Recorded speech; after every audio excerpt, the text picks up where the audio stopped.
उपस्थित आदरणीय प्रतिभा जी, सुक्कू जी और कुलदीप राठौड़ जी, चेतन चौहान जी, नरेश चौहान जी और आशा कुमारी जी, तमाम मेरे पत्रकार साथियों, आज विशेष मकसद से मैं आपके बीच में हाजिर हुआ हूँ। जैसा आप जानते कि जो हालात देश में बन गए हैं उसमें लगता है कि ये देश किस दिशा में जा रहा है और किस दिशा में जाएगा कोई नहीं जानता है। आजादी के बाद में लगातार कांग्रेस ने शासन किया और लोकतंत्र को मजबूत किया। आज जो हालात है देश के अंदर, एनडीए गवर्नमेंट चला रही देश को, अगर ये रवैया रहता कांग्रेस का तो शायद ना तो मोदी जी प्रधानमंत्री बन पाते, ना लोकतंत्र काम रहता। अब पूरी तरह राजनीति चल रही है जैसे कोई दुश्मन हो, नेता विपक्षी पार्टी दुश्मन हो, उस रूप में व्यवहार हो रहा है। और एक के बाद एक इनकम टैक्स हो, चाहे सीबीआई हो, चाहे ईडी हो, उसका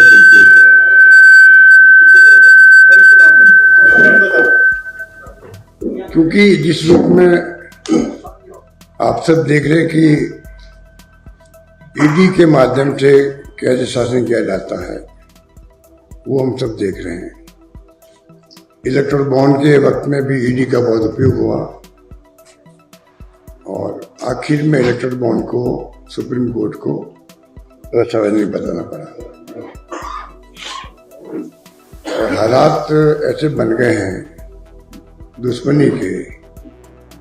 एक तरफ तो कांग्रेस की विरासत है देश के अंदर, फ्रीडम मूवमेंट की, बड़े बड़े महापुरुष हुए, विरासत को समाप्त करने का प्रयास हो रहा है। आपको याद होगा जब मोदी जी बने प्रधानमंत्री तो कांग्रेस मुक्त भारत की बात करते थे, फिर विपक्ष की पार्टी मुक्त की बात होने लग गई। और गांधी परिवार के ऊपर तो विशेष इनकी कृपा है।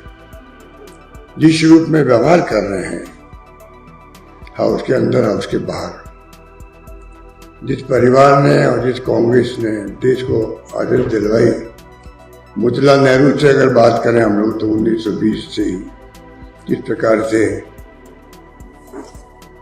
उस जमाने के अंदर मोतीलाल नेहरू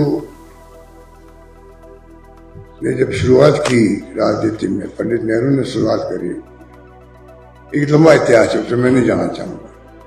तो हाल ही में जो घटनाएं हुई है, जो चार्जशीट पेश की गई है सोनिया जी और राहुल जी के ऊपर, एक मजाक बन के रह गई है। क्योंकि जिस नेशनल हेराल्ड की बात करते हैं लोग, आप सोचिएगा 1938 के अंदर जिस अखबार की शुरुआत हुई, 1938 से शुरुआत होकर के जो अखबार की शुरुआत हुई और जिस रूप में एसोसिएट जर्नल्स लिमिटेड की कंपनी बना करके, पब्लिक लिमिटेड कंपनी बना करके शुरुआत की गई पंडित नेहरू ने, और वही फ्रीडम मूवमेंट को गति देने के लिए नेशनल हेराल्ड की भूमिका हिंदी में नवजीवन भी, कौमी आवाज भी उर्दू के अंदर बहुत बड़ी रही है मूवमेंट के अंदर। उस अखबार की आप जानते हैं कि आप तो खुद मीडिया के साथी हैं कि अखबार की इकोनॉमी ऊपर नीचे होती रहती है, कई अखबार बंद भी हो जाते हैं, कि अखबार का प्रकाशन अस्थायी रूप से बंद हो जाता है। तो जो एसोसिएट जर्नल्स लिमिटेड कंपनी थी और नेशनल हेराल्ड था, उसकी स्थिति ये बन गई कि वो उसका प्रकाशन बंद हो गया, निकलना मजबूरी के अंदर। तब कांग्रेस कमेटी की ड्यूटी है, क्योंकि वो पहले से ही इस कंपनी को मदद करते आए थी, उन्होंने इनको 90 करोड़ रुपए दिए 10 साल के अंदर। 10 साल के अंदर 100 ट्रांजेक्शन से 100 बार चेक काटे गए होंगे, 100 ट्रांजेक्शन, 10 साल का पीरियड, और 90 करोड़ दिए गए।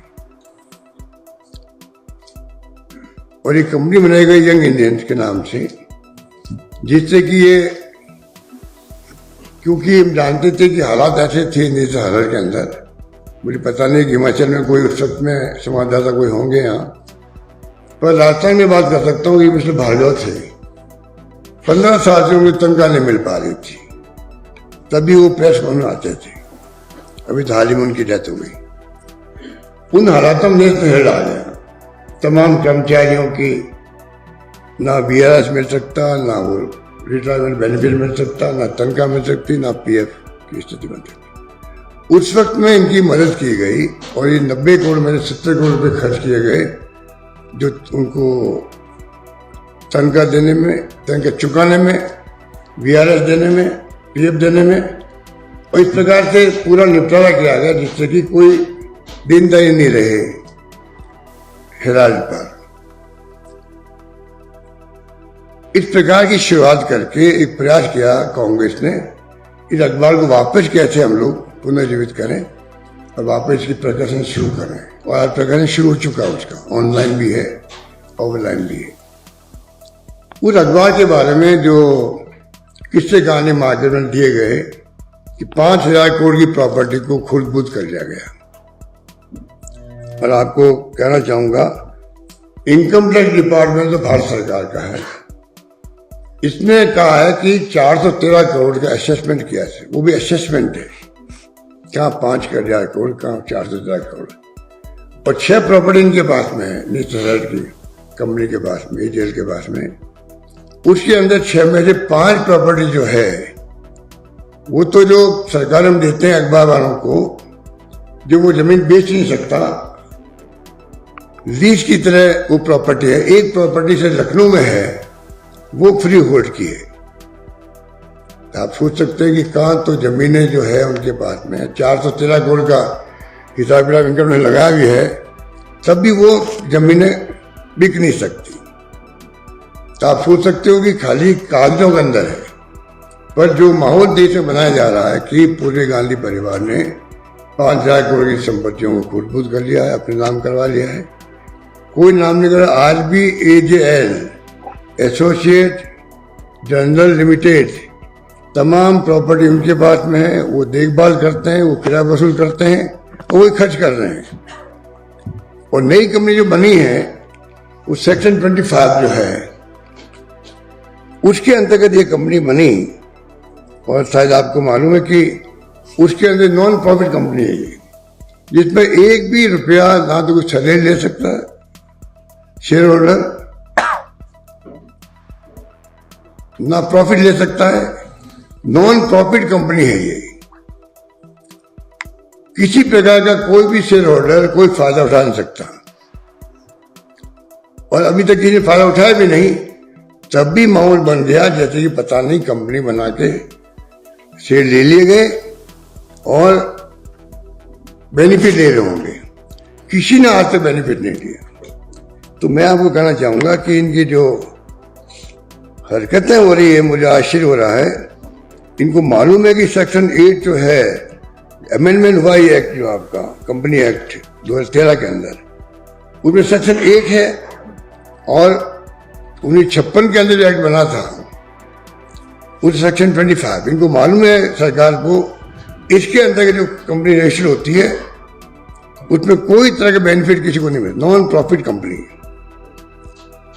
तो दुर्भाग्य की बात है कि जो माहौल बना दिया जाता है पूरा, आप देखते हैं कि मीडिया में जिस प्रकार से इसको आगे बढ़ाया गया और ऐसा माहौल बना दिया गया कि पता नहीं क्या क्या हो रहा है। मिस्टर सुब्रमण्यम स्वामी जो है, जिसने केस रजिस्टर कराया था, वो तो पीछे हट गए उस केस के अंदर। शुरुआत उन्होंने करी थी, वो पीछे हट गए, और बाद में जब ईडी ने खुद ने जांच करके क्लोज कर लिया केस को, क्लोज करने के बाद में आपका कल्पना कीजिए, वापस जो है सरकार ने ईडी के माध्यम से केस रजिस्टर कराया और केस की शुरुआत कर रही पुणे। और ईडी ने क्लोज किया तो ईडी के ईडी के डायरेक्टर थे, उनको तबादला कर दिया गया, वहां हटा दिया गया, डायरेक्टर ईडी हट गए, और जो केस की तफ्तीश करी थी आयोग ने उसको हटा दिया गया। और बाद में इन्होंने वापिस केस रजिस्टर किया जिसका चालान फिर अभी हाल ही में हुआ। इसलिए मैं आपको निवेदन कर रहा था कि इन हालातों में ये जो चल रहा है देश के अंदर हालात, शुभम स्वामी के वक्त में ही इलेक्शन कमीशन ऑफ इंडिया में भी एक केस एप्लीकेशन लगाई गई कि आपने लोन कैसे दिया, और कांग्रेस के खिलाफ में, तो उन्होंने डिसमिस कर दिया एप्लीकेशन। इलेक्शन कमीशन डिसमिस कर दी, ईडी ने क्लोज कर दिया केस को तफ्तीश करने के बाद में।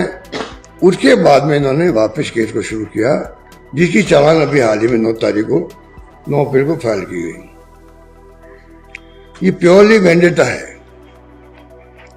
प्योरली विपक्षी पार्टियों के खिलाफ में वेंडेटा है, और उसी रूप में ये लोग उसको देख रहे हैं। अब मैं जो आपको रिक्वेस्ट करना जा रहा था कि जो मशीनरी का दुरुपयोग हो रहा है जिस प्रकार से देश के अंदर, वो आप सब देख रहे हैं किस प्रकार के हालात बन गए देश के अंदर। और ये चार्जशीट पेश की गई है वो अभी तक पब्लिक में आई नहीं रही है, ना तो कोर्ट ने कोई अभी तक कॉग्निजेंस लिया, ना चार्जशीट बता रहे हैं कोई, खाली मीडिया के माध्यम से मालूम पड़ रहा है चार्जशीट पेश कर दी गई। तो इस प्रकार के हालात में देश चल रहा है, और मैं समझता हूं कि ये अपना बहुत दुखद है। ईडी की खुद की ये स्थिति है, आपने देखा होगा पार्लियामेंट के क्वेश्चन के जवाब में भी आ गया हो, ईडी की जो 1% इसकी सक्सेस रेट है, ईडी की करीब 193 केसेस इन्होंने बनाए, उसमें 2 केस पे प्रूव कर पाएंगे, 2 केस को प्रूव कर पाए, और तमाम केस जो है 98% केस पॉलिटिकल पार्टी जो अपोजिशन पार्टी हैं उनके खिलाफ ये बनाए गए हैं। और आपको मालूम है कि वॉशिंग मशीन लगी हुई उनके पास, तो जो विपक्षी नेता कितना बड़ा करप्ट हो, मोदी जी ने खुद ने भोपाल में भाषण दिया एनसीपी नेता के खिलाफ में, 70,000 करोड़ का घोटाला कर दिया, 2 दिन बाद में उनको ज्वाइन वाली पार्टी सरकार में शामिल कर लिया और वित्त मंत्री बना दिया। इतने बड़े घोटालेबाज के ऊपर आरोप लगा 2 दिन पहले वही प्रधानमंत्री लगा है, 2 दिन बाद शपथ होती उनकी, सरकार ज्वाइन करते हैं और वॉशिंग मशीन में सारे दोष खत्म हो जाते हैं। ऐसे आपको अनेक उदाहरण मिलेंगे। तो ये हालात है देश के अंदर, विपक्षी पार्टियों में ईडी ने आतंक मचा रखा है, इनकम टैक्स छापे पड़ते हैं, सीबीआई के माध्यम से क्या होता है आपको मालूम है। ये तीनों प्रीमियर एजेंसी देश की है जिसमें हमें गर्व होना चाहिए। इन एजेंसियों का दुरुपयोग सरकार जिस प्रकार से कर रही है, इतिहास में आज तक ऐसा दुरुपयोग कभी नहीं हुआ। ये मैं आपको निवेदन करना चाहता हूं, और समझ में नहीं मिला अभी किसी को। ये चार्जशीट पेश हुई है वो समझ में किसी को नहीं मिला, इसलिए मैं आपको यहाँ पर हाजिर हुआ हूँ कहने के लिए। हमारी पार्टी ने प्रोग्राम बनाया कि कम से कम हम मीडिया के माध्यम से बताएं देश को कि किस प्रकार की फासिस्टी ताकतें आके बैठ गई देश के अंदर, जो देश के लोकतंत्र को खतरा पैदा हो रहा है। इसलिए मैंने शुरू में कहा आपको कि देश की दिशा में जा रहा है, किस दिशा में जाएगा कोई नहीं जानता है। इन हालातों में देश में भय का माहौल है, और जो राजनीति हो रही ध्रुवीकरण की वो आप सबके सामने है, और वो देश हित में नहीं है। धन्यवाद। इस मामले को लेकर भाजपा नेता जो सुब्रमण्यम स्वामी है, जो वो स्टेटमेंट देते हैं, जो पूरा खुलासा करते हैं, उसके बारे में आप कितना सहमत हैं उनके अंदर? सुब्रमण्यम स्वामी को क्या स्टेटमेंट देते हो? सुब्रमण्यम स्वामी जी स्टेटमेंट दे रहे हैं मोदी जी अमित शाह जी के खिलाफ में आजकल। पहले उन्होंने केस किया सोनिया जी और राहुल जी के खिलाफ में, बाद में पता नहीं किन कारणों से 9 साल तक केस पेंडिंग रहा कोर्ट के अंदर। पता नहीं किन कारणों से सोनम स्वामी जी ने खुद ने रिक्वेस्ट कर दी अपने बयान दर्ज कराने पे, नहीं बयान को रोकने के लिए। और बाद में जब मालूम पड़ा, वो खुद ही बोलने लगे मोदी जी के और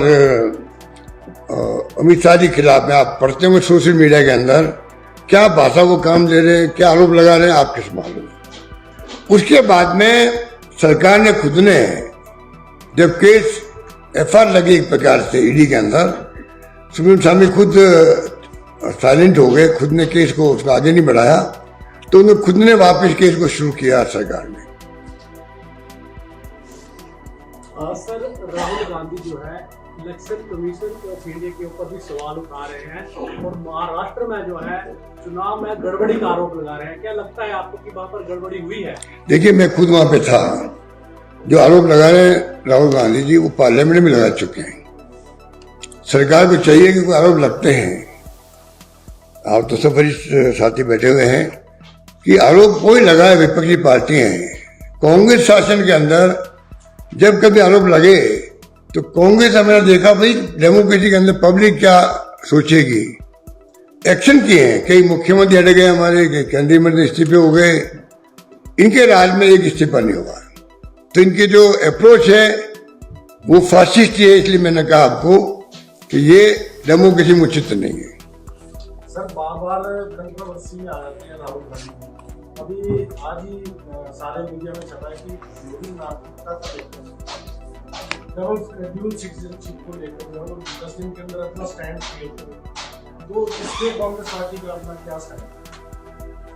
देखिए, जब टारगेट ही प्रधानमंत्री ने खुद ने बना दिया है गांधी परिवार को, राजीव गांधी को जब थे वो, तो इस देश में राजीव गांधी, इंदिरा गांधी शहीद हुई है, कभी नाम लेते हैं लोग। आज देश का प्रधानमंत्री बनता है तो जो विरासत बनती आई है उस देश की, उसका जिक्र तो करते हैं कि पंडित नेहरू के बारे में लोग क्या कहते हैं। इसलिए मैंने बड़ा आरोप लगाया इनके ऊपर कि देश की जो विरासत है, देश के अंदर हमारी विरासत है, जिसमें गर्व पूरे मुल्क को होना चाहिए। सरकार आती है जाती है, मोदी जी भी परमानेंट रहने वाले हैं, कांग्रेस परमानेंट नहीं रह रही थी, कई बार बदलाव भी हुआ है। तो आप सोच सकते हैं कि ये जो इनकी अप्रोच है, सोच है, वो उचित नहीं कहा जा सकता है। आरोप की बात करते हो राहुल जी में, करीब 28 केस चला दिए उनके ऊपर जगह जगह पर। जब टारगेट बना रहे हो आप विपक्षी पार्टियों को, कांग्रेस मुक्त भारत की बात करते हो, गांधी परिवार बच्चा करते हो, इनको पता है गांधी परिवार आज एक किससे कहते हैं लगभग 100 साल के इतिहास। 1920 के अंदर जिस परिवार ने जलियांवाला कांड होने के बाद में जो भूमिका अदा करी है देश में, उस परिवार को आप चाहते हो कि मुक्त बन जाए कांग्रेस से। ये गर्व होना चाहिए देशवासियों में। आज भी हर घर में, हर गांव में गांधी परिवार की क्यों उनकी क्रेडिबिलिटी है, उनकी क्यों उनके ऊपर विश्वास लोगों का है कि कांग्रेस पार्टी आज जो है उनका केंद्र बिंदु गांधी परिवार क्यों है। रिश्ते तो इस पे होनी चाहिए। एक परिवार लगातार 35 साल से कोई पद पे नहीं है, गांधी परिवार का व्यक्ति कोई, राजीव गांधी के बाद में कोई पद स्वीकार नहीं किया, बिना पद के वो आज राजनीति में कांग्रेस के अध्यक्ष के रूप में काम भी किया पहले। और ये कोई कम बात है, 35 साल से सत्ता से बाहर है। डॉक्टर मनमोहन सिंह के वक्त में उनको ऑफर किया गया प्रधानमंत्रीशिप, राहुल गांधी को, उन्होंने विद ह्यूमिलिटी स्वीकार नहीं किया। इसको क्या कहें, सोनिया गांधी जी बन रही थी प्रधानमंत्री, डॉक्टर मनमोहन सिंह जी को बना ले प्रधानमंत्री, क्या इनके जहन में बात नहीं है? पर जिस प्रकार के इन्होंने माहौल बना दिया है, बनाना चाहते हैं टारगेट करके, वो उचित नहीं है। सर, बीजेपी एमपी हैं Bhaskar Swaraj, she came to attend this meeting, carrying a bag जिसमें लिखा है माइक ले लो, National Hierarchy Group, माइक ले लो, mic alleging carrying a bag जिसमें लिखा है National Heraldry Blue. She alleged that this is for the first time in democratic India कि fourth pillar पे corruption हुआ है. How would you respond to this? And दूसरा question है, what is your take on one nation one election? किसने कहा शुरू करनी आपका सुनाई दिया? अच्छा बैग लेके आई है बीजेपी की सुषमा स्वराज की बेटी है एमपी, बैग लेके आई है जिसमें लिखा है नेशनल हेराल्ड की ग्रुप। वो जब वन नेशन वन इलेक्शन की मीटिंग को अटेंड करने आई तो उन्होंने एक बैग कैरी करा रखा है जिसमें लिखा है नेशनल हेराल्ड की ग्रुप। और अब ये मैंने आपको एक तो एक्सप्लेन मैंने किया आपको। उन्होंने अलेज किया कि this is for the first time की फोर्थ पिलर ऑफ डेमोक्रेसी में करप्शन हुआ। How do you respond to this? ये मेरा सवाल है। मैंने आपको कहा ना कि जो मैंने पूरी हिस्ट्री बताई आपको कि एक नेशनल हेल्थ और कंपनी जो एजेएल है 1938 में स्थापित हुई। भूमिका थी फ्रीडम मूवमेंट के अंदर, नेशनल हेराल्ड की भी भूमिका थी और हमारे तो संविधान में लिखा हुआ है कि जो विरासत है देश की हर नागरिक का कर्तव्य रहेगा कि रक्षा करे। तो आज जब मैंने कहा आपको नई कंपनी बना करके जिस प्रकार से इसकी शुरुआत वापस अखबार की हुई है और उसके बाद में ये बैग लेके आना, ये तो चीप पब्लिसिटी है, अलावा कुछ नहीं है।